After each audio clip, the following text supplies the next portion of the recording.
Hello বন্ধুরা, অনেক দিন পর চলে এলাম তোমাদের সঙ্গে একটা রেসিপির ভিডিও শেয়ার করতে। অনেক দিন তোমাদের সঙ্গে কোনো রেসিপির ভিডিও শেয়ার করা হয়নি। তো চলো আজকে রেসিপিটা শেয়ার করা যাক। আজকের রেসিপি হচ্ছে গোল্ডেন ফ্রাইড প্রন। তো আমি এখানে এই সাইজের চিংড়ি মাছটা নিয়েছি, তোমরা কিন্তু এর থেকে বড় সাইজটাও নিতে পারো। তো চিংড়ি মাছের মাথার দিকের অংশটা বাদ দিয়ে দিয়েছি, আর চিংড়ি মাছের যে লেজের দিকের খোসাটা থাকে না, সেটা তোমরা রাখতে পারো।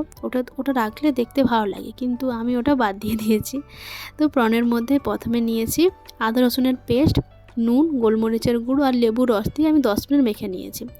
তো এদিকে একটা ব্যাটার বানিয়ে নেবো। এর মধ্যে নিয়েছি 1 কাপ পরিমাণে ময়দা, 1 কাপ কর্নফ্লাওয়ার।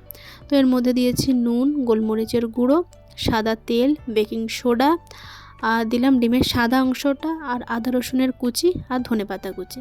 ব্যাস, আর কিছু কি দিয়েছি মনে তো করতে পারছে না, এগুলোই দিয়েছি। তো দিয়ে ভালো করে একটা ব্যাটার বানিয়ে নিয়েছি। আর এই যে নিয়েছি কিছুটা শুকনো ময়দা। প্রথমে দেখো চিংড়ি মাছটা 10 মিনিট হয়ে গিয়েছে।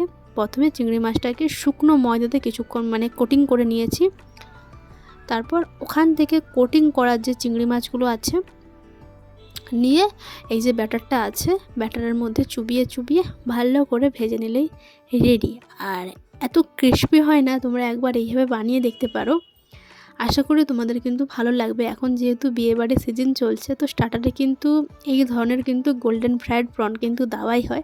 আর সেটা যদি বাড়িতে বানানো হয় তাহলে কতটা ভালো লাগে বলো। তার এই হচ্ছে আমার গোল্ডেন ফ্রাইড প্রনের ফাইনাল লুক। তো তোমাদের রেসিপিটা কেমন লাগলো একটুখানি কমেন্টে জানিও।